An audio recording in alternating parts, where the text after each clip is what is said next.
नमो नमः। राधे कृष्ण। जय द्वारकाधीश। स्वागत है आप सभी लोगों का व्याख्यान श्रृंखला में, जिसमें हम श्रीमद् भगवद गीता का अध्ययन कर रहे थे।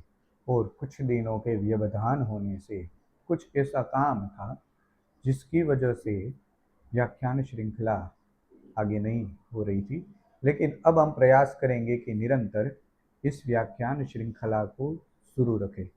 हालांकि और 10 या 15 दिनों का काम होने की वजह से इस व्याख्यान श्रृंखला में अभी भी व्यवधान होने की पूरी संभावना है। लेकिन आज हम फिर से कुछ श्लोक का अध्ययन कर लेते हैं।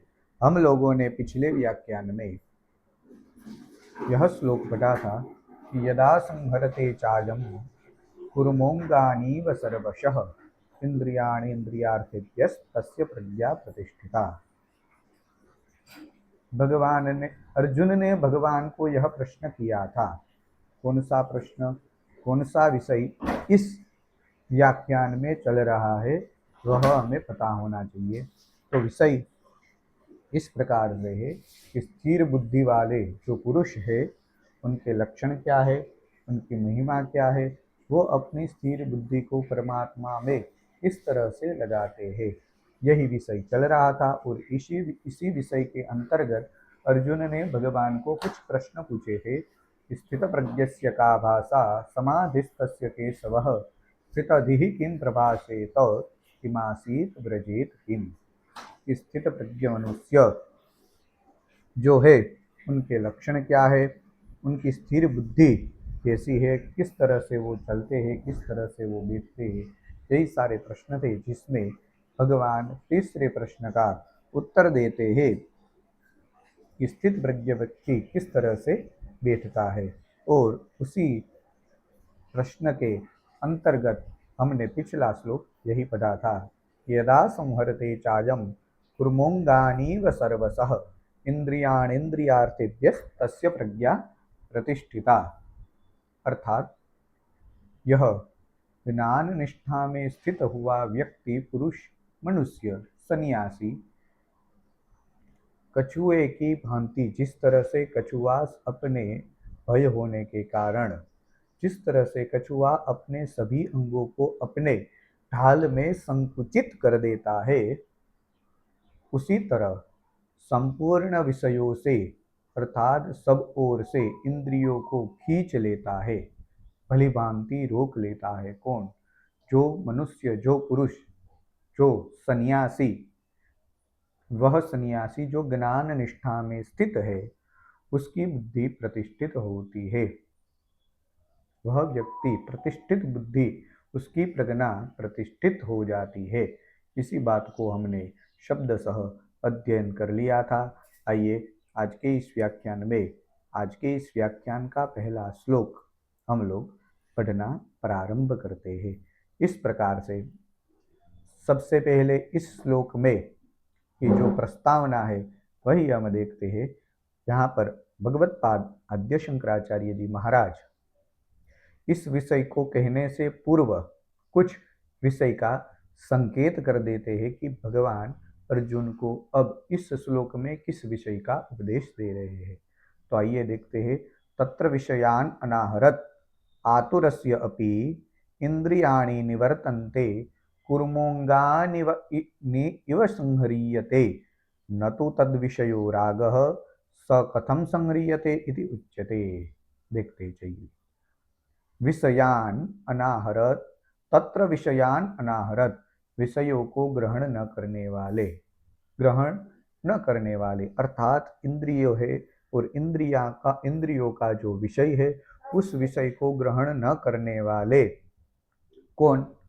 आतुरस्य अर्थात आतुरस्य अपि अर्थात रोगी मनुष्य की भी इंद्रियाणि निवर्तन्ते, इंद्रिया तो विषयों से हट जाती है। किस प्रकार? अगर आपको कोई असाध्य बीमारी है और उस बीमारी में आपको किसी भी प्रकार का कुछ करने का मन नहीं होता, अगर आप बीमार है और तो जिह्वा जो इंद्रिय है उनका विषय है रस, तो अगर आप कुछ भोजन करते हो तो इसमें आपको कुछ भी स्वाद नहीं आता। अर्थात आपकी जिह्वा है जो उसके विषय से विमुक्त हो चुकी है। आपकी आंख है, आप कुछ देखना चाहते हैं मनोरंजन वाला, वह अपनी आंख कुछ देखने के लिए प्रवृत्त है, लेकिन आपकी इच्छा नहीं हो रही है। क्यों? क्योंकि आप बीमार है और आपको नींद आने लगती है। इसलिए जो रोगी मनुष्य है उसकी इंद्रियां विषयों से हट जाती है। किस तरह? कुर्मोंगानिव संह्रियते, यहाँ पर दिया है कुर्मोंगा, कुर्म अंगानी इव संह्रियते, यानी कछुए के अंगों की भांति संकुचित हो जाती है। किसकी? रोगी मनुष्य की इंद्रिया।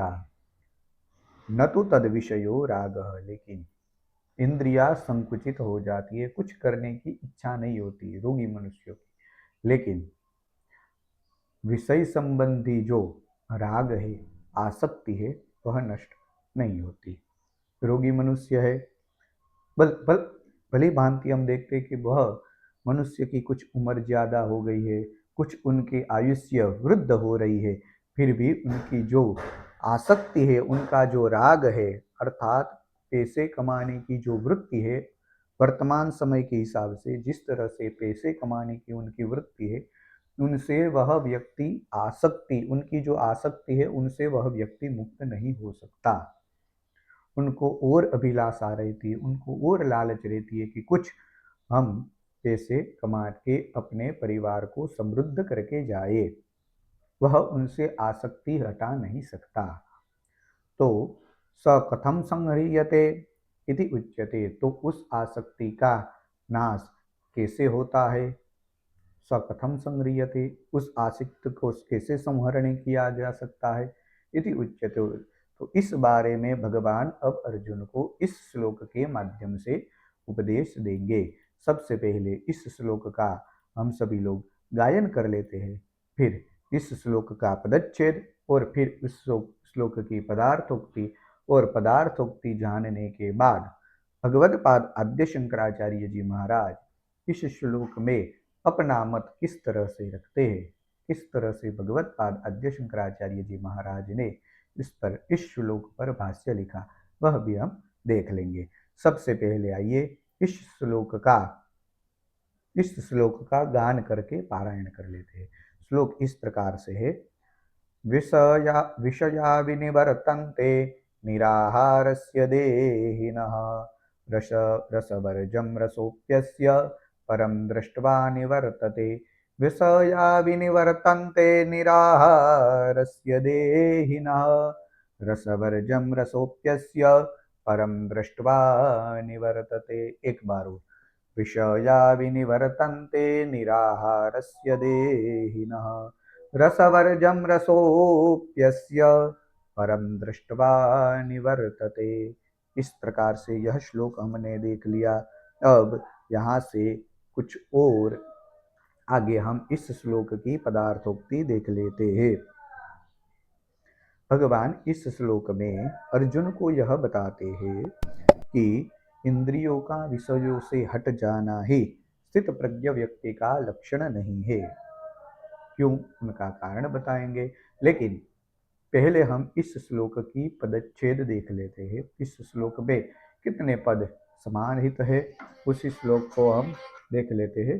सबसे पहले विषया, फिर है विनिवर्तन्ते, निराहारस्य, और एक शब्द है देहिनः, फिर है रसवर्जम, फिर यहाँ पे रसः अपि अस्य बन गया है रसोप्यस्य, रसवर्जम रसः अपि अस्य रसोप्यस्य, फिर है परम अर्थात परमात्मा, दृष्टवा परम दृष्टवा परमात्मा को देखकर निवर्तते। यह इतने पद इसमें बताए हैं। आइए हम इस पद को किस तरह से देखते हैं। इस पदच्छेद कर देखने के बाद अब हम इसकी पदार्थोक्ति देखते हैं। यहाँ से शुरुआत करते हैं कि निराहारस्य, निराहार उस इंसान को यहाँ पर बताया गया है।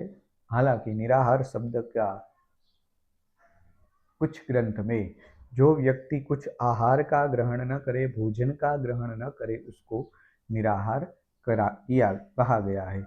लेकिन यहाँ पर निराहार शब्द दूसरे ढंग से बताया है। इसका अर्थ निराहारस्य अर्थात इंद्रियों को विषयों से हटाने वाला पुरुष। इंद्रियों को विषयों से हटाने वाला जो पुरुष है उनको निराहार कहा गया है। निराहारी व्यक्ति इंद्रियों को विषयों से हटाने वाला। देहिनः अर्थात यह देह है, इसमें रहने वाली आत्मा देही है। तो देहिनः अर्थात मनुष्य के भी। कैसे मनुष्य? निराहारस्य इंद्रियों के विषयों को हटाने वाले मनुष्य के भी। विषयाः विनिवर्तन्ते अर्थात विषय वह निवृत्त हो जाते हैं। अर्थात जो इंद्रियों को विषयों से हटाने वाले मनुष्य है उनके विषय निवृत्त हो जाते हैं। उनके विषय तो निवृत्त हो जाते हैं। किंच पर रसवर्जम अर्थात उसमें रस निवृत्त नहीं होता।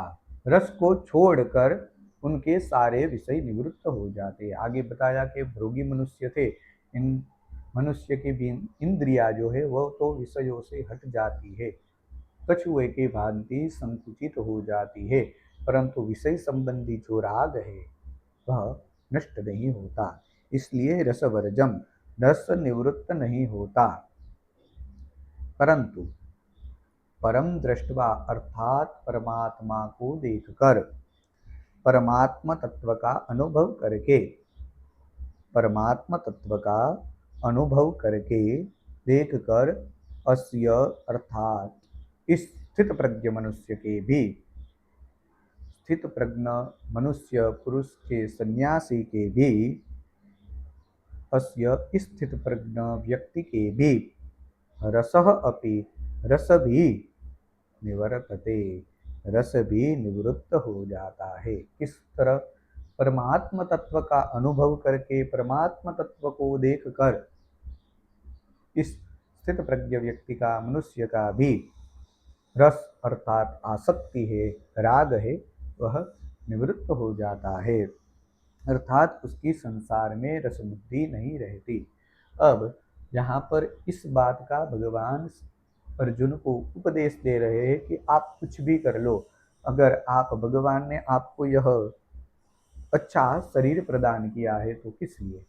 भगवान की आप भक्ति करो। भगवान की भक्ति करके भगवान के परमात्म तत्व का अनुभव कर लो तो आपको किसी भी विषय में आसक्ति नहीं रहती, फिर आपको परमात्मा में ही आसक्ति रहती है। और हमने कई सारे ऐसे चरित्र देखे हैं, ऐसे कई सारे किस्से सुने हैं कि व्यक्ति आसक्ति से मुक्त होकर केवल परमात्मा के पथ पर चलता है। और वैष्णव संप्रदाय में भक्तमाल चरित्र नाम का ग्रंथ है, उसमें बहुत सारे ऐसे उदाहरण है, बहुत सारे, कि व्यक्ति जो है वह परमात्मा में अपना सब कुछ समर्पण कर देता है, सब अपना चित्त, अपने सभी अंतःकरण, बाह्यकरण भगवान में, परमात्मा में स्थित करके अंतिम में भगवान की शरण को पा लेता है। तो वह परमात्मा तत्व का अनुभव कर लेता है। कई ऐसे सन्यासी भी हमने देखे हैं, कई ऐसे संत भी हमने देखे हैं जो परमात्मा तत्व का अनुभव कर लेते हैं। अर्थात साधु संत और सन्यासी में फर्क रहता है। साधु उनको कहते हैं जो सज्जन व्यक्ति है, संत उनको कहते हैं जो परोपकार के लिए अपना जीवन समर्पित कर देते हैं, और सन्यासी उसको कहते हैं जिनको किसी भी प्रकार का मोह नहीं रहता, जिनको किसी भी प्रकार की माया नहीं रहती। वह एक जगह नहीं, हर जगह पर घूमता फिरे, सबको अपने परम तत्व का, परमात्मा तत्व का ज्ञान उपदेश दे, वही व्यक्ति सन्यासी कहलाता है। इसलिए साधु संत और सन्यासी में फर्क हो। साधु सज्जन पुरुष है, संत परोपकार के लिए जीते हैं, अपने लिए नहीं जीते, और सन्यासी उन दोनों से भी अधिक है, सज्जन भी है, परोपकारी भी है, और फिरते रहते हैं, उनको किसी भी प्रकार की माया नहीं है, और परम तत्व का उपदेश प्रदान करते रहते हैं। उसे सन्यासी कहते हैं। साधु संत और सन्यासी में सन्यासी व्यक्ति बड़ा रहता है, बड़ा होता है। तो आइए हम शांकर भाष्य में प्रवेश करें। पहले हम देख लेते हैं कि निराहारस्य, फिर से एक बार, जो पुरुष है इंद्रियों को विषयों से हटाने वाले देहिनः मनुष्य के भी विषया विनिवर्तन्ते, उस इंद्रियों के जो विषय है उनसे वह निवृत्त हो जाता है। परंतु वर्ष रसवर्जम, किस तरह रस को, आसक्ति को छोड़ के वह व्यक्ति विषयों से निवृत्त हो जाते हैं। अस्य अर्थात इस स्थित प्रज्ञ मनुष्य के, पुरुष के सन्यासी व्यक्ति है, वह परम दृष्टवा, उस परमात्मा को देखकर, रसः अपि, उस मनुष्य के रस भी, आसक्ति भी, निवर्तन्ते, निवृत्त हो जाती है। यह इस श्लोक का सामान्यतया अर्थ हुआ। आइए हम शांकर भाष्य के अंदर प्रवेश करें। शांकर भाष्य के कुछ श्लोक देख लेते हैं। फिर से पहले यहाँ पर, यद्यपि विषयोपलक्षितानि विषय शब्दवाच्यानि इंद्रियाणि अथवा विषया एव निराहारस्य अर्थात अनाह्रियमाण विषयस्य कष्टे तपसि स्थितस्य मूर्खस्य अपि विनिवर्तन्ते देहिनः, देहिनो अर्थात देहवतः, रसवर्जम, रसो रागो विषयेषु यः तम वर्जयित्वा। इतना पहले देखते हैं। यद्यपि, यद्यपि निराहारस्य अर्थात अनाह्रियमाण विषयस्य, विषयों को अनाह्रिय करके, विषयों को ग्रहण न करने वाले, कष्टे तपसि स्थितस्य, कष्ट तप में स्थित होकर, बहुत सारे ऐसे व्यक्ति हैं जो परमात्मा तत्व को पाने के लिए बहुत सारा कठिन तप कर लेते हैं। कष्टकर तप में स्थित रहने वाले, मूर्खस्य अपि अर्थात मूर्ख व्यक्ति, देहाभिमानी अज्ञानी पुरुष भी, पुरुष की भी, विषय शब्दवाच्यानि इंद्रियाणि, इंद्रिय का विषय, इंद्रिय का यह विशेष विशेष विशेष भाव है। इंद्रियाणि अर्थात विषय शब्दवाच्यानि, यह इंद्रिया जो विषय शब्द से, विषय शब्दवाच्य इंद्रिया है, अथवा विषयोपलक्षितानि, शब्दादि जो विषय है वह विषया एव, शब्द विषयोपलक्षितानि विषया एव, शब्दादि विषय है इंद्रियों के, वह विषय तो निवृत्त हो जाते हैं, विनिवर्तन्ते, निवृत्त हो जाते हैं। किसके? देहिनः, देहवतः, अर्थात उस मनुष्य के सभी विषय निवृत्त हो जाते हैं। लेकिन परंतु रसवर्जम अर्थात जो रस अर्थात आसक्ति है, रसः रागो विषयेषु यह तम विषयित्वा, परंतु उन विषयों में रहने वाला जो राग है, आसक्ति है, उसको छोड़कर निवृत्त होते हैं। विषयेषु यह, विषयों में रहने वाला यह राग आसक्ति है, यह जो तम वर्जयित्वा, उनको छोड़कर निवृत्त हो जाते हैं, अर्थात उनमें रहने वाली आसक्ति निवृत्त नहीं होती। लोभ लालचा, लालसा है वह निवृत्त नहीं होती, केवल विषय निवृत्त हो जाते हैं। अब रस शब्द की व्याख्या बताते हैं कि रस किसे कहते हैं। रस शब्द हो रागे प्रसिद्ध, रस शब्द राग अर्थात आसक्ति के लिए प्रसिद्ध है। राग शब्द, रस शब्द राग अर्थात आसक्ति का वाचक है, क्योंकि स्वरसेन प्रवृत्तो रसिको रसज्ञः इत्यादि दर्शनात्, इत्यादि दर्शनात् अर्थात इत्यादि वाक्य देखे गए हैं, दर्शन किए गए हैं। किस तरह से? स्वरसेन, अपने रस के द्वारा प्रवृत्त, रसिक जो आसक्ति वाला व्यक्ति है, किस तरह? रसज्ञ, जो सभी आसक्ति को जानने वाला, यह शब्द ज्ञानवाचक, जानने वाला, जो रसज्ञ है, जो सभी आसक्ति को जानने वाला है, वह स्वरसेन प्रवृत्त, अपने रस के द्वारा प्रवृत्त है। रसिक, वह रसिक है क्योंकि उसको आसक्ति है, इसलिए यह शब्द राग, रस शब्द राग का, आसक्ति का वाचक है, प्रसिद्ध है। आगे बताते हैं,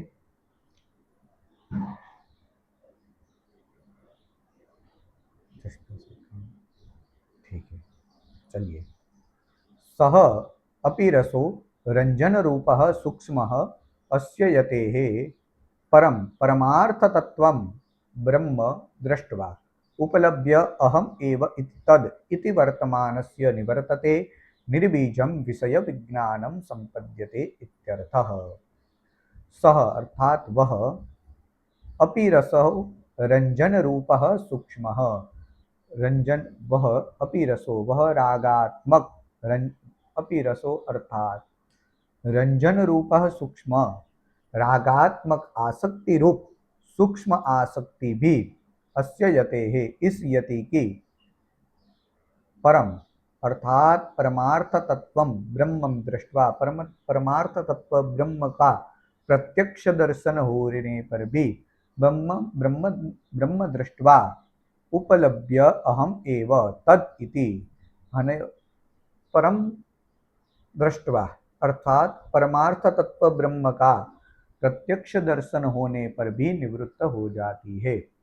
इस रागात्मक सूक्ष्म आसक्ति जो है, आगे जो इस आसक्ति की बात कही, वह आसक्ति भी इस यति की, इस सन्यासी की, इस स्थित प्रज्ञ व्यक्ति की परमार्थ तत्व रूप ब्रह्म का प्रत्यक्ष दर्शन या अनुभव होने पर निवृत्त हो जाती है।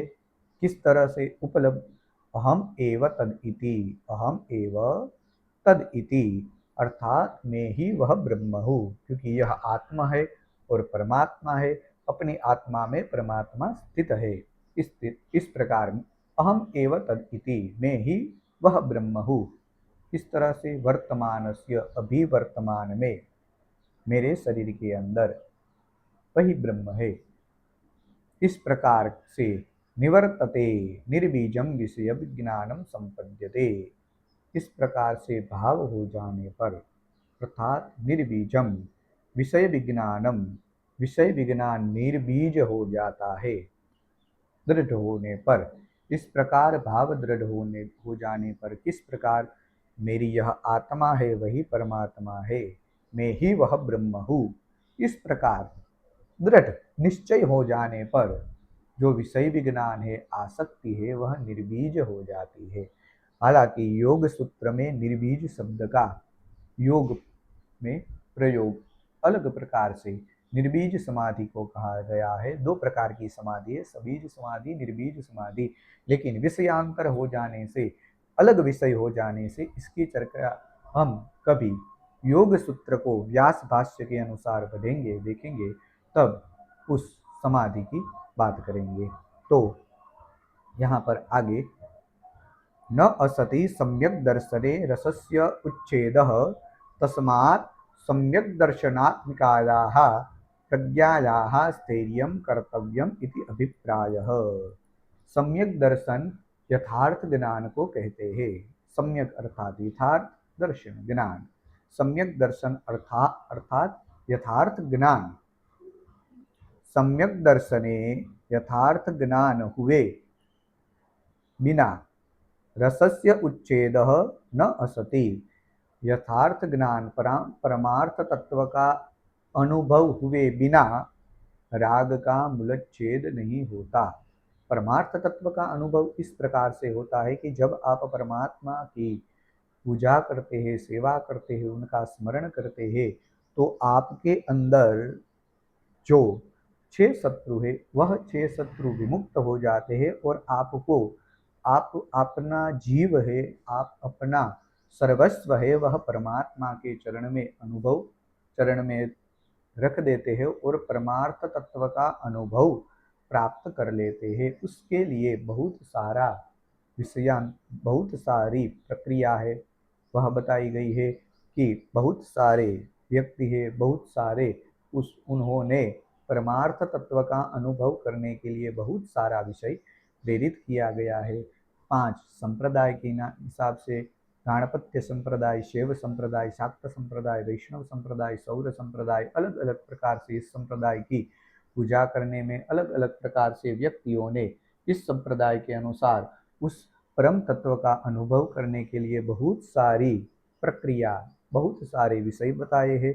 लेकिन आप किसी भी में नहीं पढ़ना चाहते तो आप प्रणव तत्व का जप करके, क्योंकि योग सूत्र में कहा एक सूत्र है तस्य वाचक प्रणव, ईश्वर का वाचक प्रणव है, और आप प्रणव तत्व का अपने शरीर में उच्चारण करके उस प्रणव में ईश्वर का ध्यान करके भी आप परम तत्व का अनुभव कर सकते हैं और विषय आसक्ति से मुक्त हो जाते हैं। तो यथार्थ ज्ञान हुए बिना राग का, आसक्ति का उच्छेद अर्थात मूलच्छेद अर्थात उससे आप दूर नहीं हो सकते। तस्मात् सम्यक दर्शनात्मिकायाः प्रज्ञायाः स्थैर्यं कर्तव्यम्। अर्थात यथा सम्यक दर्शनात्मिकायाः, तस्मात् इसलिए, अतः यथार्थ ज्ञान रूप सम्यक दर्शनात्मिकायाः, यथार्थ ज्ञान रूप प्रज्ञायाः स्थैर्यं कर्तव्यम, बुद्धि की स्थिरता कर लेनी चाहिए। यथार्थ ज्ञान रूप जो हमारी बुद्धि है, उस बुद्धि की हमें स्थिरता कर लेनी चाहिए। उस बुद्धि से को हमें इधर उधर जो हमारी बुद्धि भटक रही है, उस बुद्धि को हमें एक स्थिर कर लेना चाहिए। आगे के श्लोक में प्रवेश कर लेते हैं। इस श्लोक का मूल यह अभिप्राय है कि भगवान अर्जुन को बताते हैं केवल इंद्रियों का विषयों से हट जाना ही स्थित प्रज्ञ का लक्षण नहीं है, उनकी आसक्ति को भी हमें हटाना चाहिए। यही बात है। अब आगे के श्लोक में भगवान अर्जुन को इस प्रकार से उपदेश देंगे कि रस की निवृत्ति न हो जाने पर, आसक्ति न हो जाने पर क्या आपत्ति होती है, किस प्रकार की दुख होते हैं, किस प्रकार का कष्ट होता है, वही भगवान अब अर्जुन को बताएंगे। आगे के श्लोक में प्रवेश करते हैं।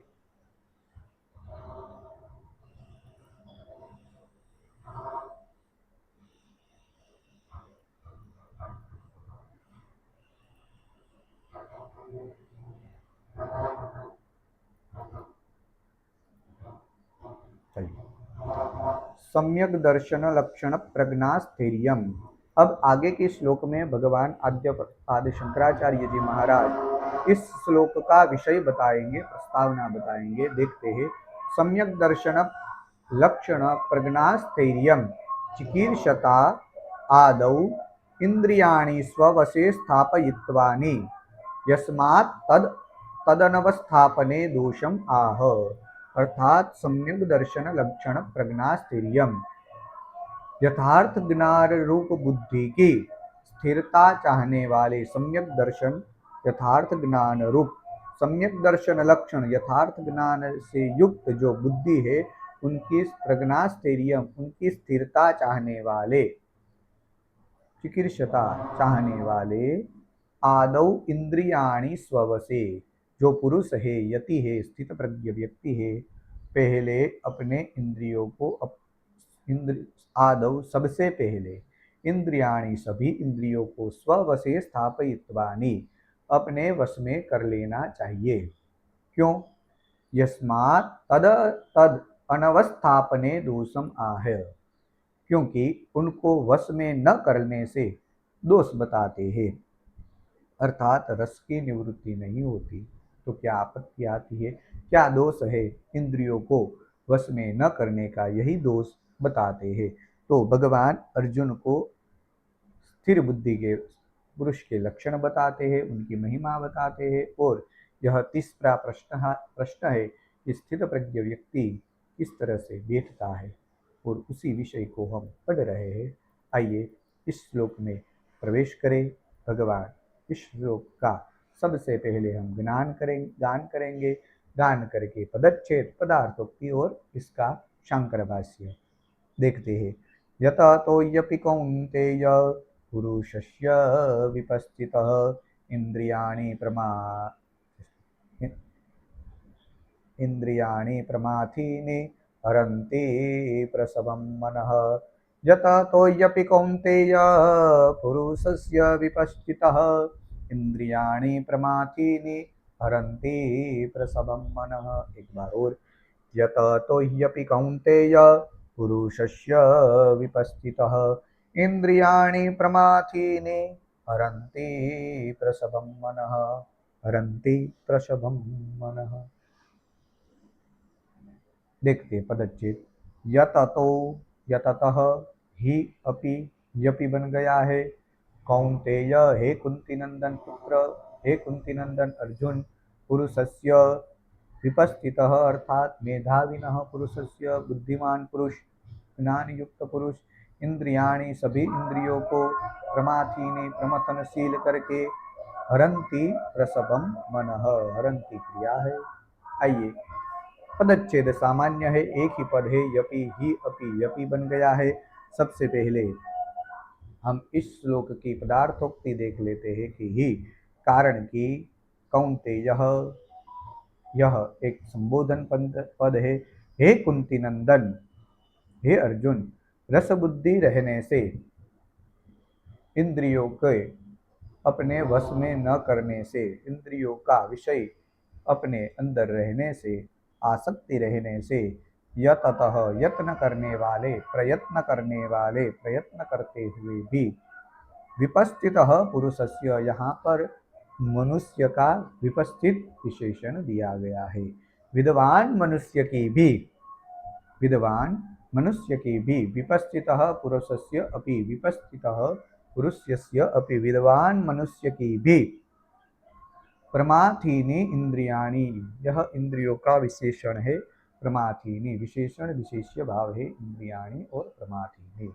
प्रमथनशील जो इंद्रिया है, प्रमाथीनि प्रमथनशील जो इंद्रियाणि इंद्रिया है, उसके मन को, प्रमथनशील जो इंद्रिया है वह इंद्रिया उसके मनः प्रसभम हरंती, उसके मन को बलपूर्वक हरण कर लेती है, बलपूर्वक उसके मन को खींच लेती है।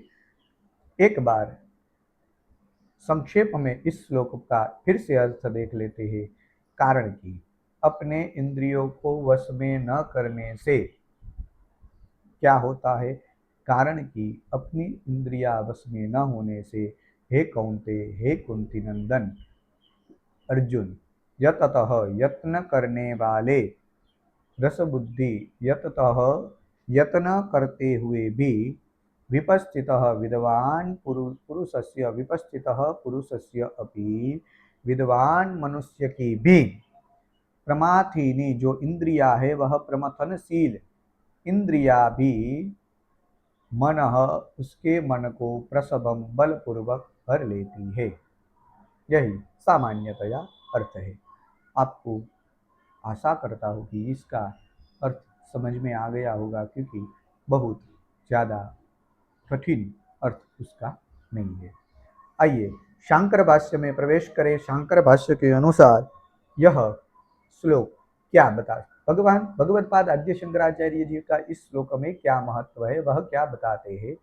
यततः अर्थात प्रयत्नं कुर्वतः, जो प्रयत्न करता है, प्रयत्न करते हुए भी, यत्न करते हुए भी, अपि ही करते हुए भी, निश्चित ही, यस्मात् यस्मात् निश्चित ही, कौन्तेय पुरुषस्य विपस्थितः, जिससे कि प्रयत्न करने वाले, हे अर्जुन, हे कौन्तेय, पुरुषस्य विपस्थितः बुद्धिमान पुरुष की भी, मेधाविनः, विपस्थितः का अर्थ है मेधाविनः अपि, व्यवहितेन संबंधः,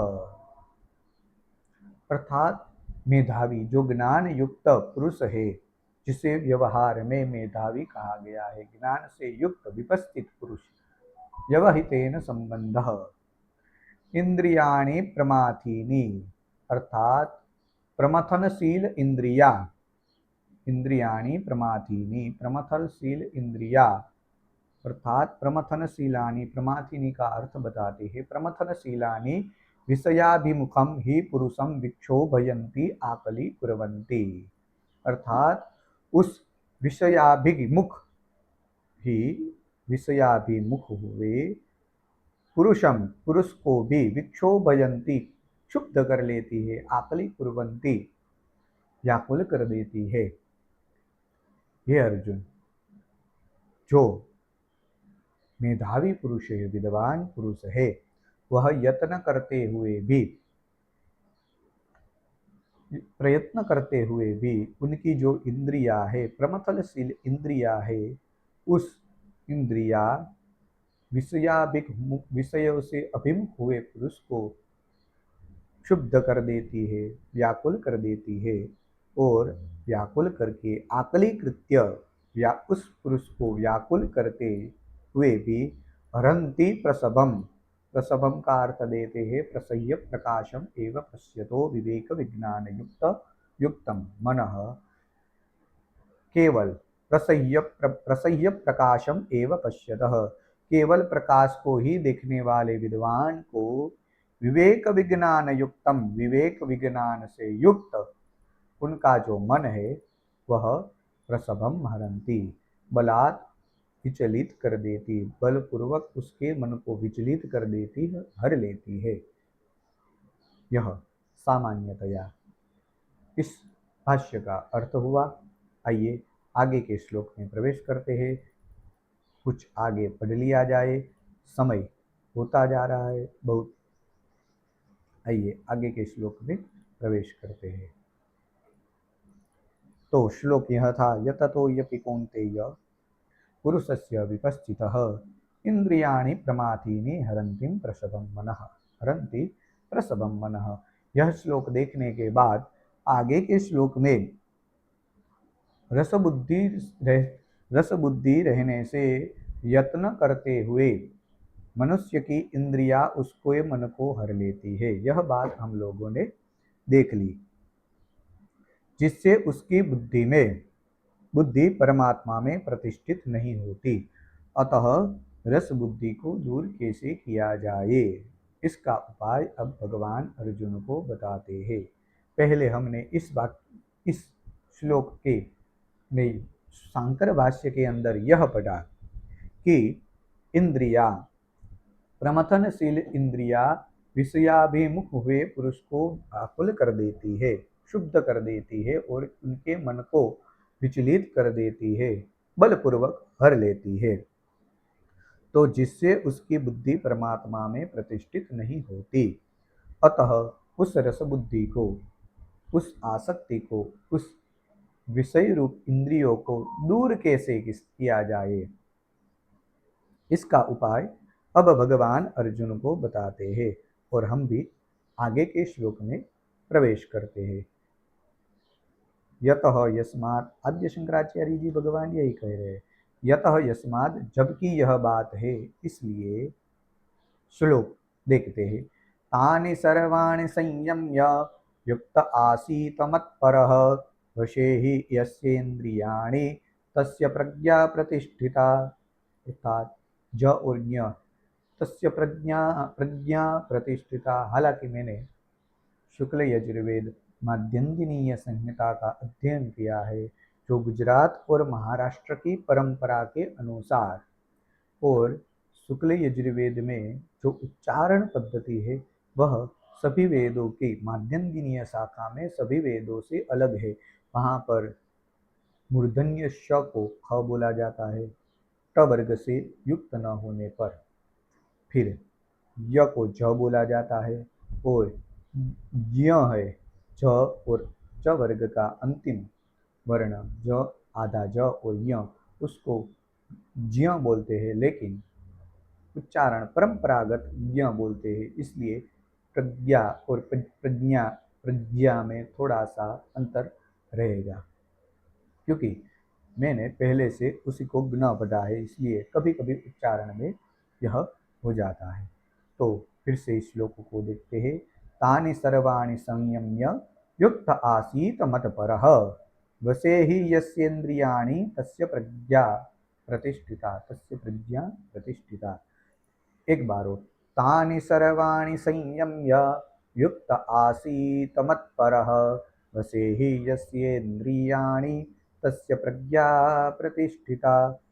तानि सर्वाणि संयम्य युक्त आसीत मत्परः वसे हि यस्येन्द्रियाणि तस्य प्रज्ञा प्रतिष्ठिता। आइए सबसे पहले इस श्लोक का पदच्छेद कर लेते हैं। तानि, फिर है सर्वाणि, संयम्य, युक्त आसीत, मत परः, सभी एक ही प्रकार के शब्द है, कोई संधि नहीं है। आसीत एक क्रिया है, बैठता है एक क्रिया है। वसे ही अब यहाँ पर संधि है, यस्य इंद्रियाणि बन गया है, यस्येन्द्रियाणि, और ई मिलकर ए बन गया है, गुण संधि है। तस्य प्रज्ञा अथवा प्रज्ञा प्रतिष्ठिता, तस्य प्रज्ञा प्रतिष्ठिता। बहुत सारा ज्ञ में बहुत सारा विचार है। शाकुल शुक्ल यजुर्वेद प्रातिशाख्यम के अनुसार प्रज्ञा में प्र, फिर आधा ज, फिर विच्छेद रूप एक ज आधा रहता है और उसमें चंद्र बिंदी लगी रहती है, लेकिन वह यम है जो अशरीरी है, उसका उच्चारण नहीं किया जाता। और फिर है च वर्ग का अंतिम अक्षर च छ ज ज य, तो प्रज्ञा यही शब्द बनता है। और प्रज्ञा जो यम है विच्छेद रूप, उनका उच्चारण नहीं किया जाता तो बन जाता है प्रज्ञा।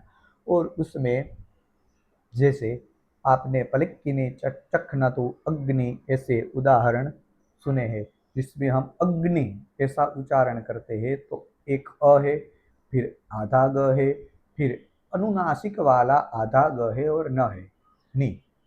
लेकिन जो अनुनासिक वाला आधा ग है वही को कहते हैं विच्छेद, यम वर्ण। और यम वर्ण अशरीरी होता है, इसलिए उसका उच्चारण मन में होता है। इसलिए हम अग्नि अग्नि थोड़ा सा विच्छेद करके रुक करके बोलते हैं अग्नि अग्नि, और नासिका से उनका उच्चारण होता है। तो उस य वाले प्रकरण में बहुत सारा विषय विज्ञान है, इसमें हम विषयांतर हो जाने से नहीं पढ़ते, लेकिन प्रज्ञान और प्रज्ञान दोनों पढ़ सकते हैं। शुक्ल यजुर्वेद माध्यन्दिनीय शाखा का मैंने अध्ययन किया है, तो हमारे महाराष्ट्र और गुजरात प्रांत के अनुसार प्रज्ञा ही बोलते हैं। और हमको गुरुजी ने यह भी सिखाया है कि जज्ञे न, हालांकि ज्ञ के आगे आधा ज है, जज्ञे न। और कहीं अभी वर्तमान में बहुत सारे ऐसे वैदिक विद्वान है जो अब उस उच्चारण पद्धति को सुधार कर जज्ञेन की जगह जज्ञेन ऐसा भी उच्चारण करवाते हैं। तो आइए शंकर भाष्य में प्रवेश करें। माफ कीजिए, पहले हम इस श्लोक का पदार्थोक्ति देख लेते हैं। उस श्लोक में भगवान अर्जुन को किस प्रकार से उपदेश देते हैं उसी को देख लेते हैं। यहाँ पर है पहला पद युक्त, अर्थात कर्मयोगी जो साधक है, कर्मयोग से युक्त जो साधक है, पुरुष है, मेधावी पुरुष है, सन्यासी है, मेधाविनः विपश्चितः पुरुषः, अर्थात मेधावी पुरुष सन्यासी है। तानि सर्वाणि संयम्य, तानि सर्वाणि संयम्य, कर्मयोगी साधक उन संपूर्ण इंद्रियों के, तानि सर्वाणि, तानि अर्थात संपूर्ण, सर्वाणि तानि संपूर्ण, तानि अर्थात इंद्रियाणि, युक्त अर्थात कर्मयोगी साधक विपस्थितः पुरुषस्य सर्वाणि तानि संयम्य, वह मेधावी पुरुष अपने सभी इंद्रियों को वश में करके मत पर आसीत, मेरे परायण होकर बैठ जाता है, मेरे परायण होकर बैठता है। यहाँ पर हम अर्जुन ने भगवान को प्रश्न पूछा था कि स्थित प्रज्ञस्य का भाषा समाधिस्थस्य केशवः, स्थितः किम प्रभासेत किमासीत व्रजेत कित। वह स्थित प्रज्ञ व्यक्ति, स्थित धी पुरुष किमासीत किस तरह से बैठता है। तो बताते हैं, कर्मयोगी वह युक्त साधक, सर्वाणी अपनी सभी, क्या सभी, तानी इंद्रियाणी इंद्रियों का विषय चल रहा है, संयम्य वह कर्मयोगी साधक अपनी सभी इंद्रियों को वश में करके मत पर आसीत मेरे परायण होकर बैठता है, बैठे। और ही क्योंकि क्यों वह भगवान के परायण होके बैठे, तो बताते हैं यस्य, जिसकी इंद्रियाणी वसे ही, जिसकी इंद्रिया वश में है।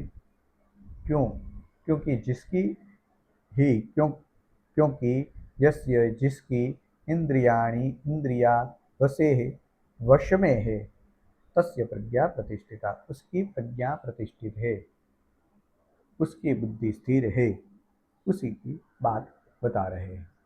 फिर से एक बार देख लेते हैं। युक्त जो साधक है, जो में विपस्थित पुरुषस्य मेधावी पुरुष है, यति है, सन्यासी है, वह सर्वाणि सभी तानि इंद्रियाणि संयम्य युक्त करके, संयमित करके, वश में करके, मत परह आसीत मेरे परायण बैठे। क्यों?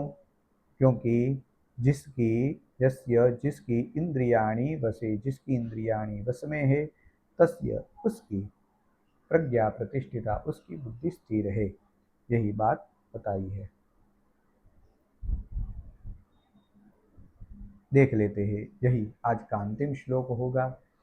तानि सर्वाणि संयम्य, जिसकी सभी इंद्रिया वश में है, अर्थात संयमनम, संयम्य क्या व्याख्या निर्वचन बताते हैं। संयमनम वशीकरणम कृत्वा, वश में करके, वशीकरण अर्थात अपने वश में करके, युक्त समाहितः सन, जो कर्मयोगी साधक है, जो विपस्थितः पुरुषस्य मेधावी पुरुष है, आसीत मत परः, मेरे परायण होकर उसको बैठना चाहिए। समाहित चित्त होकर के, समाहित सन, वह पुरुष समाहित चित्त हो, मेरे परायण होकर उसको बैठना चाहिए। और अहम वासुदेवः, क्यों बैठना चाहिए मेरे परायण? क्योंकि अहम वासुदेवः सर्व प्रत्यगात्मा परौ यस्य सह मत परो न अन्यः, अहम तस्मात् इति आसित इत्यर्थः। क्यों आसित होकर बैठना चाहिए, उसका कारण बताते हैं। अर्थात सर्व प्रत्यगात्मा, सबका सबके अंतरात्मा रूप, अहम वासुदेवः, मैं वासुदेव ही, अर्थात भगवान नारायण, यस्य पर सह परो यस्य, जिसका सबसे पर हूँ, वह मैं सबसे पर हूँ, अर्थात मेरे ऊपर कोई नहीं है। मत परो न अन्यः, न अन्यः मत परो, मेरे ऊपर कोई नहीं है, मुझसे पर कोई नहीं है। अहम तस्माद इति, अर्थात मैं उस परमात्मा से भिन्न नहीं हूँ, मैं ही परमात्मा हूँ। आगे के श्लोक में कहा गया था, हम तद ब्रह्म इति, मैं ही वह ब्रह्म हूँ, अर्थात मैं उस परमात्मा से भिन्न नहीं हूँ, मेरी आत्मा ही परमात्मा है। अहम तस्मात् इति, इस प्रकार मुझसे अपने को अभिन्न मानने वाला, मैं उससे भिन्न नहीं हूँ, मैं ही आत्मा हूँ, मेरी आत्मा ही परमात्मा है। अभिन्न मानने वाला, भिन्न नहीं मानने वाला होकर, आसीत अहम तस्मात् इति, मैं ही वह परमात्मा हूँ, आसीत इस प्रकार से बैठना चाहिए। और एवं आसीनस्य यते है वसे ही, देख लेते हैं, ठीक है चलिए। एवं आसीनस्य यते है वसे ही यस्य इंद्रियाणि वर्तन्ते अभ्यास बलात् तस्य प्रज्ञा प्रतिष्ठिता। क्योंकि एवं आसीनस्य यते है, इस प्रकार बैठने वाला विपस्थित मेधावी पुरुष, यति साधक, जिस यति की इंद्रिया वसे ही यस्य इंद्रियाणि, जिसकी इंद्रिया वश में, जिसकी इंद्रिया वश में है, वसे ही यस्य इंद्रियाणि वर्तन्ते अभ्यास बलात्, अभ्यास बल से, किस तरह से वश में है, अभ्यास बल से उसके वश में है, उसी यति की, मेधावी पुरुष की, साधक की, तस्य प्रज्ञा प्रतिष्ठिता, उसकी प्रज्ञा प्रतिष्ठित होती है, उसकी बुद्धि स्थिर होती है। तो आशा करता हूँ कि आप सबको इस श्लोक का सामान्यतया शांकर भाष्य अर्थ समझ में आ गया होगा। आगे इस श्लोक का विषय देख लेते हैं क्या है, लेकिन आगे के व्याख्यान में इस श्लोक का हम लोग अध्ययन करेंगे। अथ इदानीं परा भविष्यतः सर्वानर्थमूलम इदम उच्यते। अथ इदानीं, इतना कहने के, परा भविष्यतः सर्वानर्थमूलाम इदम उच्यते। सर्वा परा भविष्यतः सर्वान अर्थमूलम इदम उच्यते। इतना कहने के उपरांत जब यह साधक है, मेधावी पुरुष है, पतना, वह पुरुष जो पतन के युक्त है, जिसने अपनी इंद्रियों को वश में कर लिया लेकिन आसक्ति जिनकी नहीं छूटी है, वह पुरुष के समस्त अनर्थ का कारण क्या है? वह पुरुष के समस्त अनर्थ का कारण क्या है, उस कारण को बताएंगे। भगवान के परायण होने से तो इंद्रिया वश में होकर रस बुद्धि से निवृत्त हो जाती है, पर भगवान के परायण न होने से क्या होता है? क्या उसकी आपत्ति होती है? मान लीजिए कि आपकी इंद्रिया आपके वश में है, आप सभी आसक्ति से विमुक्त है, सब कुछ आपको, कोई मोह माया नहीं है, वैराग्य है, लेकिन फिर भी आप परमात्मा तत्व में नहीं मानते हैं, उसके परायण नहीं है, तो आपका नुकसान क्या है? वह बात अब भगवान अर्जुन को आगे के 2 श्लोक में बताएंगे क्या होता है। और बहुत ही प्रचलित यह 2 श्लोक है, जिस श्लोक का हम लोग आगे के व्याख्यान में अध्ययन करेंगे। समय ज़्यादा हो गया है, इसलिए आज के इस व्याख्यान की यहीं पर समाप्ति करते हैं। आगे भगवान के परायण न होने वाले मनुष्य के क्या क्या नुकसान है, किस तरह उस मनुष्य का पतन होता है, उसी सभी विषयों को हम देखेंगे। आशा करता हूँ आप लोगों को यह पाठ अच्छा लगा होगा, समझ में आया होगा। तो एक ही निवेदन है कि आप यह पाठ सभी लोगों को जन जन तक पहुँचाइए, जिससे कि वह श्रीमद् भगवद गीता क्या कहना चाहती है, उसका मूल अर्थ क्या है, भगवत पाद आद्य शंकराचार्य जी महाराज की इस श्रीमद् भगवद गीता में कौन सी दृष्टि है, और इस श्रीमद् भगवद गीता को आध्यात्मिक रूप से किस तरह से देखते हैं, और इसका सही अर्थ क्या है। क्योंकि श्रीमद् भगवद गीता का बहुत सारे विद्वानों ने अलग अलग अर्थ बताए हैं, किसी ने उसकी अच्छी व्याख्या की है, किसी ने अर्थ को अनर्थ कर दिया है।